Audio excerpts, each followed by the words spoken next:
الحمد للہ وکفى والصلاة والسلام على من لا نبی بعدہ وعلى آلہ واصحابہ الذین اوفوا عہدہ اما بعد فاعوذ باللہ من الشیطان الرجیم بسم اللہ الرحمن الرحیم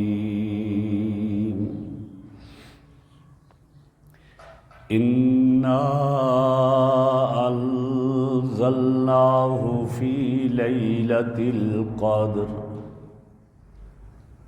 وما ادراک ما لیلۃ القدر لیلۃ القدر خیر من الف شہر وقال رسول اللہ صلی اللہ علیہ وسلم من قام لیلۃ القدر ایمانا واحتسابا غفر له ما تقدم من ذنبه صدق اللہ مولانا العظیم وصدق رسولہ النبی الکریم اللہم صلی علی سیدنا و مولانا محمد وعلی آل سیدنا و مولانا محمد واصحاب سیدنا و مولانا محمد وبارک وسلم علیہ۔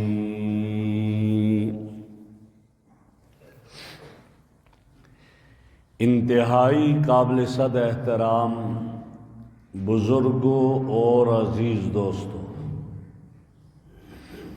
رمضان المبارک کا دوسرا عشرہ جو مغفرت کا عشرہ تھا، یہ اپنے اختتام کو پہنچ رہا ہے، اور اب تیسرا عشرہ جو کہ جہنم سے چھٹکارے کا ہے وہ شروع ہونے والا ہے۔ اور رمضان المبارک کے مہینے میں آپ صلی اللہ علیہ وسلم عبادت میں جو مشقت جو محنت کرتے تھے غیر رمضان میں اس طرح نہیں ہوتی تھی، اور پھر رمضان کے آخری عشرے میں جو محنت مشقت عبادت میں ہوتی تھی باقی رمضان میں اس طرح نہیں ہوتی تھی۔ کیا پتہ چلا کہ آپ علیہ السلام غیر رمضان میں جب عبادت کرتے تو اتنی عبادت ہوتی تھی کہ آپ کے مبارک قدم سوج جاتے تھے۔ تو اس سے اندازہ لگائیں کہ رمضان میں پھر کیا ہوگی جو اس سے زیادہ، اور پھر اس سے اندازہ لگائیں کہ آخری عشرے میں اس سے زیادہ ہے۔ ام المومنین سیدہ عائشہ صدیقہ رضی اللہ تعالی عنہا ارشاد فرماتی ہیں، صحیح مسلم شریف کی روایت ہے، کان رسول اللہ صلی اللہ علیہ وسلم یجتہد فی العشر الاواخر ما لا یجتہد فی غیرہ، کہ آپ رمضان کے آخری عشرہ میں وہ محنت اور وہ مشقت کیا کرتے تھے کہ جو باقی میں اس طرح نہیں، اور کیوں نہ ہو اس لیے کہ پورے سال کا خلاصہ، پورے سال کی کریم وہ رمضان المبارک ہے، اور رمضان المبارک کا خلاصہ اور رمضان المبارک کی کریم وہ رمضان کا آخری عشرہ ہے، تو اس خلاصے اور اس کریم کو اختیار کرنے کے لیے آپ صلی اللہ علیہ وسلم اتنی محنت کرتے، اور پھر آخری عشرے کا جو خلاصہ اور آخری عشرے کی وہ کریم ہے وہ لیلۃ القدر ہے۔ تو میں عرض کر رہا ہوں کہ آپ رمضان المبارک کے آخری عشرہ میں اتنی عبادت کرتے، اتنی عبادت کہ جو رمضان میں کرتے تھے اس کے مقابلے میں یہ بہت زیادہ ہوا کرتی تھی۔ اور ایک اور روایت میں نبی اکرم صلی اللہ علیہ وسلم کا عمل ذکر کیا ہے کہ آپ صلی اللہ علیہ وسلم کے بارے میں فرمایا، اذا کان العشر الاواخر من رمضان، جب رمضان کا آخری عشرہ ہوتا، کان رسول اللہ صلی اللہ علیہ وسلم شد میزرہ، آپ اپنی کمر کو کس دیا کرتے تھے۔ اور پھر کیا کرتے تھے؟ وہ فرمایا کمر کو کس دیتے تھے اور پوری رات آپ عبادت کیا کرتے تھے۔ وَأَيْقَظَ أَهْلَهُ، اکیلے نہیں، اپنے گھر والوں کو بھی جگاتے تھے، اٹھو بھائی اب یہ آخری عشرہ ہے، اس میں خوب اپنے رب کو یاد کر لو، اپنے رب کو راضی کر لو۔ یہ آپ صلی اللہ علیہ وسلم کا یہ معمول رہا، اور آپ صلی اللہ علیہ وسلم یہ آخری عشرے میں کیا کرتے تھے۔ اور اس سے مقصد کیا تھا؟ لیلۃ القدر کا حصول تھا۔ لیلۃ القدر کی عظمت کیا ہے؟ میں نے قرآن کریم کی سورت آپ کے سامنے پڑھی، یہ عظمت پر دلالت کرتی ہے کہ پوری قرآن میں سے ایک سورت کا نام سورۃ القدر ہے۔ اللہ فرما رہے ہیں انا انزلناہ فی لیلۃ القدر، ہم نے اس قرآن کو لیلۃ القدر میں، شب قدر میں اتارا ہے۔ اور شب قدر کہاں ہے؟ قرآن سے پوچھتے ہیں تو قرآن بتاتا ہے شہر رمضان الذی انزل فیہ القرآن، رمضان کا مہینہ وہ ہے جس میں قرآن اتارا۔ پتہ چلا قرآن رمضان کے مہینے میں اتارا ہے، اور پھر یہ پتہ چل گیا کہ لیلۃ القدر میں قرآن اتارا ہے، لہٰذا پتہ چلا لیلۃ القدر رمضان المبارک میں ہے اور اس رات میں قرآن اتارا۔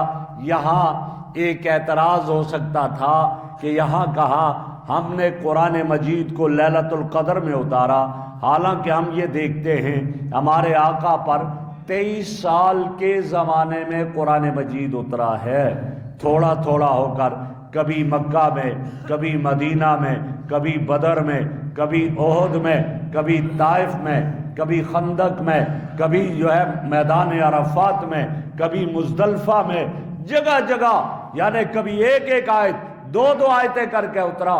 23 سال میں قرآن مجید نازل ہوا، اور یہاں کہا گیا ایک رات میں قرآن اتارا ہے، تو اس کا جواب حضرات مفسرین یوں دے رہے ہیں کہ لوح محفوظ سے آسمان دنیا تک ایک ہی رات میں قرآن اترا ہے، اور وہ لیلۃ القدر ہے۔ اور ہاں، آسمان دنیا سے اس زمین پر نجمن نجمن، سورتن سورتن، آیتن آیتن، تھوڑی تھوڑی آیتیں، کوئی ایک سورت، کوئی آیتیں اتار دی گئی، جہاں جتنی ضرورت پڑی، جب ضرورت پڑی وہاں اتارا۔ مثال لے لیجئے گا، میرے آقا تشریف فرما ہے، ام المومنین طیبہ طاہرہ حضرت عائشہ رضی اللہ عنہا کا ہار گم ہو جاتا ہے، ہار تلاش کرتے رہے، ہار نہیں ملا، نماز کا وقت آ گیا، وضو نہیں ہے، کیا کیا جائے؟ صحابہ پریشان ہوئے، میرے آقا کی خدمت میں حاضر ہوئے، پہلے سیدنا صدیق اکبر سے عرض کیا، آپ بڑے غصے میں گئے، آقا کی خدمت میں ہیں، اب یہاں ضرورت تھی کہ پانی نہیں ہے، نماز کا وقت ہے، کیسے نماز پڑھی جائے؟ ضرورت تھی، اس کے مطابق رب نے جبرائیل کو بھیجا، قرآن مجید اتار دیا، اور کیا کہہ دیا؟ فَتَيَمَّمُوا صَعِيدًا طَيِّبًا، فرمایا اگر پانی نہیں تو کوئی حرج نہیں، عائشہ کے صدقے میں تمہیں یہ حکم دے رہا ہوں کہ تم تیمم کر کے نماز ادا کر لو۔ تو جہاں جس کی ضرورت پڑی وہاں اس طرح یہ آیتیں اتری۔ مثلا آپ مدینہ منورہ میں ہیں، آپ کا دل چاہتا ہے کہ میں بیت اللہ کی طرف رخ کر کے نماز پڑھوں، جبکہ نماز بیت المقدس کی طرف رخ کر کے پڑھ رہے تھے، دل چاہ رہا تھا، اب یہاں ضرورت تھی، میرے رب نے جبرائیل کو بھیج دیا، میرے آقا نماز میں ہے، فرما دیا فَوَلِّ وَجْهَكَ شَطْرَ الْمَسْجِدِ الْحَرَامِ، میرے محبوب آپ کی تمنا، آپ کی چاہت کو میں رب نے پورا کر لیا ہے، نماز ہی میں بیت المقدس سے ہٹ کر بیت اللہ کی طرف رخ کر لیجئے گا۔ تو اس طرح جہاں ضرورت پڑی قرآن کریم کی آیات وہاں آئیں، اس کے مطابق آئیں، ورنہ لوح محفوظ سے آسمان دنیا پر یہ قرآن ایک ہی رات میں اترا۔ اب لیلۃ القدر کی عظمت اللہ خود فرما رہے ہیں وَمَا أَدْرَاكَ مَا لَيْلَةُ الْقَدْرِ، تمہیں کیا معلوم لیلۃ القدر کیا ہے، تم اس کی عظمت کا کیا پتا۔ آگے خود فرما دیا لیلۃ القدر خیر من الف شہر، 1000 مہینوں سے بہتر ہے۔ 1000 مہینے اس کا حساب لگایا جائے تو اس کا حساب 83 سال 4 ماہ بنتے ہیں، تو گویا ایک رات کی عبادت 83 سال 4 ماہ کی عبادت سے بہتر ہے۔ ایک آدمی 83 سال 4 ماہ صبح و شام عبادت کرتا رہے اور لیلۃ القدر کی ایک رات میں عبادت کرے گا، اس سے اس کی عبادت اعلیٰ اور افضل ہے۔ اور یہ میرے نبی کے صدقے میں اس امت کو ملا، آقا کے صدقے میں ہمیں ملا یہ اعزاز۔ کیوں؟ آپ تشریف فرما ہے، آپ کے صحابہ بھی بیٹھے ہوئے ہیں، صحابہ کرام کے سامنے آپ نے فرمایا بنی اسرائیل کے لوگ وہ ایسے لوگ تھے فرسان فی النہار رہبان فی اللیل، دن کو گھوڑے کی پیٹھ پر سوار ہو کر جہاد کرتے تھے روزے کی حالت میں، اور رات کو مصلے پہ کھڑے ہو کر اپنے رب کو راضی کر لیا کرتے تھے۔ جب یہ بات ہوئی اور ان لوگوں کی عمریں زیادہ تھی اور ایک کا تذکرہ ہوا کہ ایک شخص نے 1000 مہینے اس طرح عبادت کی، دن کو جہاد کرتا رہا روزے کی حالت میں، رات کو وہ مصلے پہ کھڑا اپنے رب کو راضی کرتا رہا، صحابہ کے دل بھر گئے، صحابہ اداس ہو گئے۔ آقا نے فرمایا کیا بات ہے، کیوں اداس ہو؟ یا رسول اللہ وہ ہم سے آگے نکل گئے، ہماری عمریں 60 سال 70 سال 80 سال زیادہ آگے بڑھ گئی، کسی کی 90 اور 100 سال تک وہ بہت کم ہے، اور ہم تو عمر ہماری کم اور وہ عبادت 1000 مہینے سے بڑھ کر کرے، تو پھر وہ ہم سے آگے بڑھ گئے، عبادت میں بھی آگے بڑھ گئے، اس لیے ہم پریشان ہیں۔ میرے آقا نے دیکھا یہ صحابہ کی شان تھی، عبادت میں جب اوپر کوئی نظر آتا تھا تو وہ اس کو دیکھتے تھے، اور ہمارے ہاں کیا نتیجہ ہے؟ ہمارے ہاں آپ نے تو فرمایا کہ اعمال میں اور نیکی میں اپنے سے اعلیٰ کو دیکھو اور دنیا میں اپنے سے ادنا کو دیکھو، لیکن ہمارے ہاں الٹی گنگا بہتی ہے، ہم عبادت میں ادنا کو دیکھتے ہیں اور دولت اور مال میں اعلیٰ کو دیکھتے ہیں۔ ہم تو یہ دیکھتے ہیں یار میرے پاس تو سائیکل ہے اور وہ اس کی کار ہے، میرے پاس تو ایک دکان نہیں، اس نے پلازا بنا دیا۔ جب یہ ہوگا پھر حسد پیدا ہوگا، اور جب حسد ہوگا تو پھر اعمال ضائع اور ختم ہو جایا کریں گے۔ اپنے سے اوپر والے کو نہ دیکھو، ناشکری پیدا ہوتی ہے، اور اللہ کو ناشکرا آدمی پسند نہیں ہے۔ ہاں دین میں اپنے سے اعلیٰ کو دیکھو، اور دین میں ہم ادنا کو دیکھتے ہیں، کہتے یار میں تو جمعے کی نماز تو پڑھتا ہوں نا، وہ تو جمعہ بھی نہیں پڑھتا، عید پڑھنے آتا ہے، لہٰذا میں اس سے افضل۔ یہ تکبر پیدا ہو گیا۔ نا اس میں دیکھو، میں اگر جمعے کی نماز پڑھتا ہوں، میرا بھائی جس کا مکان میرے مکان سے ملا ہوا ہے وہ تو 5 وقت نماز پڑھ رہا ہے، میں اگر 5 وقت نماز پڑھتا ہوں وہ تو تہجد گزار ہے، اشراق پڑھنے والا، چاشت پڑھنے والا، تاکہ دل میں داعیہ پیدا ہو کہ مجھے آگے بڑھنا چاہیے۔ اور اگر میرے پاس گاڑی ہے، مجھے نیچے والے کو دیکھنا چاہیے، میرے پاس گاڑی ہے، میرے بھائی وہ بھی تو ہے جو پیدل چل رہا ہے۔ ایک آدمی نماز کے لیے مسجد میں جانے لگا، پاؤں میں جوتے نہیں، دوسرے کو دیکھا سوٹڈ بوٹڈ اور وہ نافرمانی کی طرف جا رہا ہے۔ اللہ یہ تیری نافرمانی کی طرف جا رہا ہے، اس کو اتنا کچھ دے دیا، اور میں تو تیری عبادت کے لیے جا رہا ہوں، میرے پاؤں میں جوتے نہیں، میں ننگے پاؤں جا رہا ہوں۔ دل میں یہ خیال آیا، تھوڑا سا آگے چلا، ایک اور آدمی کو دیکھا مسجد کی طرف جا رہا ہے، پاؤں ہی کٹا ہوا ہے، پاؤں نہیں ہے۔ دیکھ کر کہنے لگا اللہ تیرا شکر ہے، کوئی بات نہیں، جوتا نہیں ملا ہوا، پاؤں تو ہے نا۔ اس طرح اپنے سے ادنا کو دیکھو گے تو شکر کی کیفیت پیدا ہو جائے گی۔ تو صحابہ کرام کا یہی عالم تھا کہ وہ عبادت میں اپنے سے اعلیٰ کو دیکھتے تھے. تو فوراً یہ کہا، وہ ہم سے آگے نکل گئے، قیامت میں آگے بڑھ جائیں گے. اداس ہوئے، میرے آقا نے سنا، میرے آقا بھی اداس ہو گئے. اللہ تیری عظمتوں پہ قربان جاؤں، تو اپنے محبوب کو کبھی پریشان نہیں ہونے دیتا، محبوب کے یاروں کو بھی نہیں پریشان ہونے دیا. فوراً حکم دیا، جبرائیل امین، جی رب العالمین، آج جاؤ، میرا مصطفیٰ حزین ہے، غم زدہ ہے، جا کر پیغام دے دو، میں محمد نے تیرے صدقے میں تیری امت کو ایک ایسی رات عطا کر دی ہے، اس میں عبادت کرے، دوسرا 1000 مہینے تک عبادت کرے، اس کی عبادت اس سے افضل ہے. لیلۃ القدر خیر من 1000 شہر، لیلۃ القدر کی عبادت 1000 مہینوں سے بہتر ہے. تو میرا بھائی وہ سوچے جو 10 سال، جس کو 10 سال 10 لیلۃ القدر مل گئی، وہ تو کتنے 100 راتوں سے افضل ہو جائے گا. جس کو 20 سال مل گئی، وہ کتنے 1000 مہینوں سے افضل ہو جائے گا، سالوں سے افضل ہو جائے گا. یہ کیا ہے؟ یہ میرے رب کا انعام ہے اس امت پر. لیلۃ القدر خیر من 1000 شہر، 1000 مہینوں سے بہتر ہے. یہ کیسی رات ہے؟ فرمایا تنزل الملائکۃ والروح فیہا باذن ربہم، اس رات میں فرشتے اترتے ہیں، روح الامین اترتے ہیں، اپنے رب کے حکم سے اترتے ہیں زمین پر. میرے آقا فرماتے ہیں کہ لیلۃ القدر میں جبرائیل ان فرشتوں کے ساتھ اترتا ہے ہر سال جو کبھی بھی پہلے زمین پہ نہیں اترے، کبھی نہیں اترے، ان کے ساتھ اترتا ہے.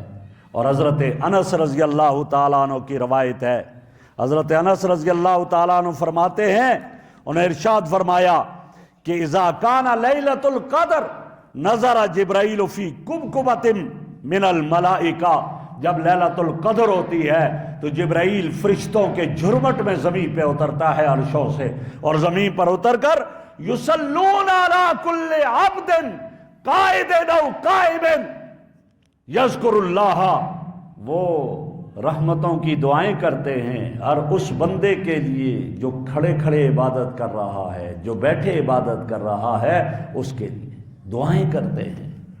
اس رات میں فرشتے اترتے ہیں.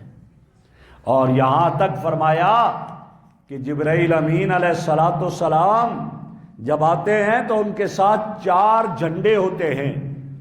ایک جھنڈا بیت اللہ پہ گاڑا جاتا ہے، ایک جھنڈا روضہ رسول امی عائشہ کے حجرے پہ گاڑا جاتا ہے، اور ایک جھنڈا بیت المقدس پر، اور ایک جھنڈا طور سینا پہ.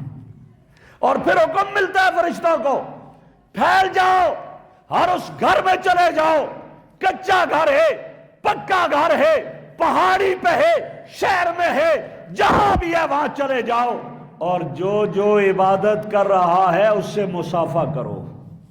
ہر عبادت کرنے والے سے مصافحہ کیا جاتا ہے. جبرائیل امین مصافحہ کرتے ہیں. یا اللہ، یہ مصافحے کا پتہ کیسے چلے گا؟ یہ تو حصی چیز نہیں ہے، نظر نہیں آتی. جبرائیل کیسے مصافحہ کرتا ہے؟ قربان آمنہ کے لال پر، آمنہ کے لال نے ہر چیز کو کھول کر بیان کر دیا. فرمایا اس کی علامت ہے، جس آدمی میں یہ 3 علامتیں پائی جائیں اس رات میں، وہ یہ سمجھے کہ مجھ سے جبرائیل نے مصافحہ کر لیا، مجھ سے فرشتے نے مصافحہ کر لیا. وہ 3 علامتیں کون سی ہیں؟ فرمایا پہلی علامت تقشعر جلودہ، کھال کے رونگٹے کھڑے ہو جاتے ہیں، جسم بے قرار ہو جاتا ہے، کپ کپی طاری ہو جاتی ہے. عبادت کر رہا تھا، اچانک یہ کیفیت آ گئی، سمجھ لے فرشتے نے مصافحہ کر لیا. تقشعر جلودہ. دوسری علامت فرمایا کہ ترق القلب، دل نرم ہو جاتا ہے. پہلے بڑا سخت ہے دل، ماں کو بھی گالی دیتا ہے، باپ کی بھی نہیں سنتا، رشتہ داروں کی نہیں سنتا.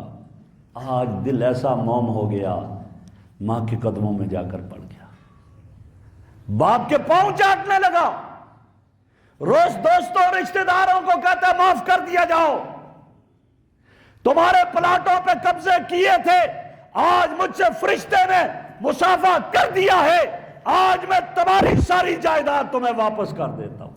دل ایسا نرم ہو جاتا ہے، یتیم کا مال بھی اب ہڑپ نہیں کرتا، غریب پہ ظلم نہیں کرتا، ماتحتوں پہ زیادتی نہیں کرتا، دل نرم ہو جاتا ہے۔ علامت ہے فرشتے نے مصافحہ کر دیا۔ اور تیسری علامت فرمائی، دمعت عینا ہو، آنکھوں سے آنسو کی لڑی جاری ہو جاتی ہے، آنکھوں سے آنسو۔ پہلے نہیں رویا تھا، آج کھڑا ہے اور آنسو جاری ہے، آنسو جاری۔ یہ سمجھ لے کہ یہ علامت ہے کہ آج مجھ سے میرے رب کے فرشتوں نے مصافحہ کر دیا۔ اس رات میں یہ آتے ہیں، اس رات میں اترتے ہیں۔ اور لیلۃ القدر اسی لیے اس کو کہا جاتا ہے لیلۃ القدر، قدر کا معنی عظمت کا ہے، یہ عظمت اور احترام والی رات ہے۔ قدر کا ایک معنی اندازے اور حکم کا ہے، اس رات میں میرا رب فیصلے فرماتا ہے۔ اور قدر کا ایک معنی تنگی کا آتا ہے، یہ رات جب فرشتے زمین پہ اترتے ہیں ریت کے ذرات سے بڑھ کر ہوتے ہیں، یہ زمین اپنی وسعتوں کے باوجود تنگ ہو جاتی ہے، اس لیے اس کو لیلۃ القدر کہا جاتا ہے۔ یہ عظمت والی رات میرے رب نے میرے محبوب کے صدقے میں مجھے اور آپ کو عطا کی۔ اس رات میں عبادت کریں، اس رات میں کھیلیں نہیں، اس رات کو بیکار ضائع نہ کریں، اس رات کو گپ شپ میں ضائع نہ کریں، اس رات کو موبائل کی نظر نہ کریں، اس رات کو ہم ادھر نہ لے جائیں۔ اب یہ لیلۃ القدر ہے کون سی رات؟ اس کو مخفی رکھ دیا گیا۔ میرے آقا فرماتے ہیں تحروا لیلۃ القدر فی الوتر من العشر الاواخر من رمضان، لیلۃ القدر کو رمضان کے آخری عشرہ کی تاک راتوں میں تلاش کرو۔ 21ویں شب، آنے والی شب 21ویں ہے، 23ویں شب، 25ویں شب، 27ویں شب اور 29ویں شب، ان راتوں میں تلاش کرو لیلۃ القدر کو۔ صرف اکثر 27ویں کا بھی کہتے ہیں، صرف ایک 27ویں پر ہی نہ اعتماد کر لو، ان سب میں اپنے رب کی عبادت کرو اور تلاش کرو اور جاگ کر گزارو، مارکیٹ میں نہ گزارو، شاپنگ میں نہ گزارو، یہ راتیں اپنے رب کے سامنے گڑ گڑا کر گزارو۔ اور گڑ گڑا کر گزارو گے تو میرا رب، میرے محبوب نے کیا فرمایا؟ من قام لیلۃ القدر ایمانا واحتسابا غفر له ما تقدم من ذنبہ، جو لیلۃ القدر کو جاگ کر گزارے گا، احتساب ثواب کی نیت سے گزارے گا، میرا رب اس کے گناہوں کو معاف کر دے گا، جو پہلے گناہ ہے معاف کر دے گا۔ یہ رات جو ہمیں دی ہے، اس میں اپنے رب کو راضی کریں۔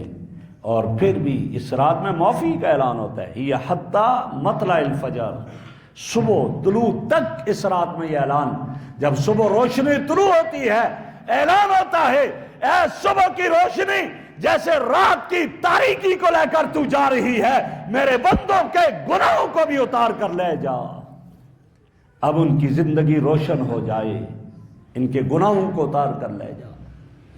لیکن اس سب کچھ کے باوجود کچھ بدبخت ہیں جن کی اس رات میں بھی معافی نہیں ہے۔ مشرک کی معافی نہیں، ان اللہ لا یغفر ان یشرک بہ ویغفر ما دون ذلک لمن یشاء، اللہ مشرک کو معاف نہیں کرتے ہیں۔ اللہ کی ذات، اللہ کی صفات میں کسی کو شریک نہ ٹھہرایا جائے۔ اللہ نے تو اپنے نبی سے کہہ دیا، نبی سے شرک ممکن ہی نہیں ہے، فرمایا لئن اشرکت لیحبطن عملک، اگر شرک کی تو عمل ضائع کر دوں گا۔ یہ امت کو بتانا تھا۔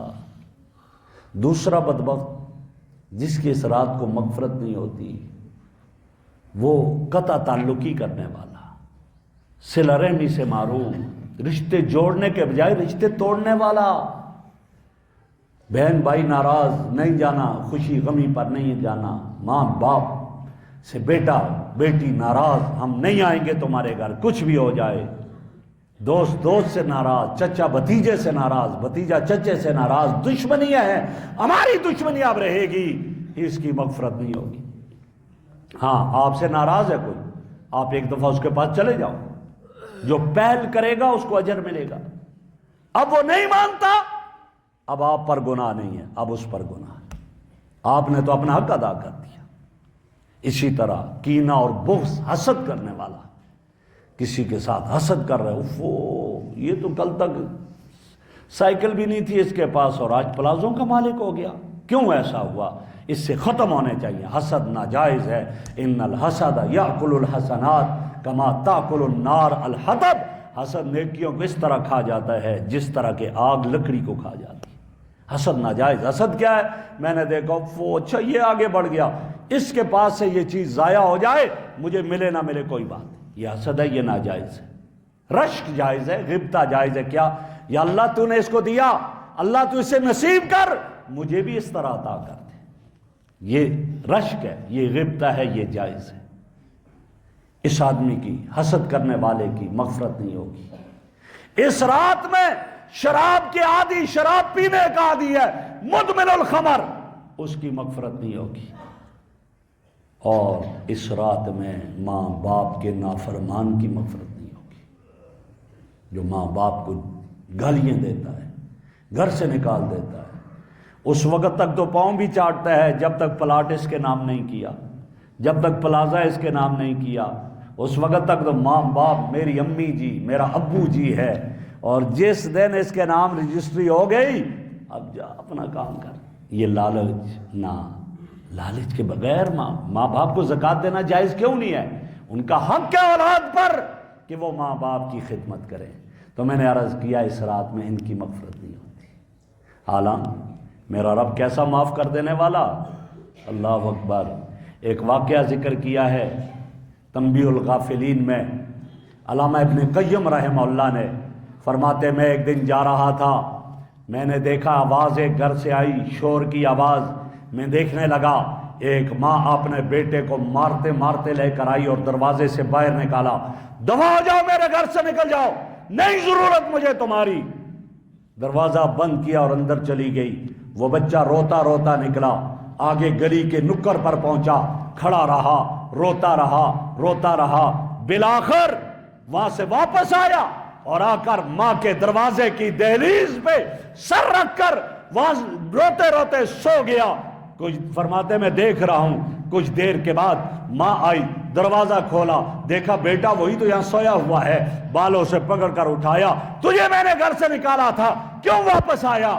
کہنے لگا اماں جی سن، تو نے تو مجھے نکالا، میں یہاں سے نکلا، میں نکڑ تک پہنچا، میں سوچتا رہا دنیا کے کسی کنارے میں چلا جاؤں، بہترین کھاؤں گا، بہترین پیوں گا، بہترین پہنوں گا، اللہ نے طاقت دی ہے، جوانی دی ہے، اللہ کماؤں گا اور پہنوں گا اور کھاؤں گا، لیکن امی جان ایک چیز مجھے دنیا کے کسی کونے میں نہیں مل سکتی، جہاں بھی جاؤں نہیں مل سکتی، وہ کیا ہے؟ کہ اماں وہ تیری ممتا، تیرا پیار ہے، کہیں نہیں مل سکتا جہاں بھی جاؤں۔ میں نے سوچا مار جتنا مار سکتی ہے مار لے، تیرے در کو چھوڑ کر کہیں نہیں جا سکتا۔ جب ماں نے یہ سنا، ماں کی آنکھوں میں آنسو آ گئے، اپنے بیٹے کو اپنی چھاتی سے لگایا، آ میرے لختے جگر، میرے گھر میں بیٹھ جا، کوئی بات نہیں، جو کرتا ہے کر لے، اب میرے پاس رہے گا۔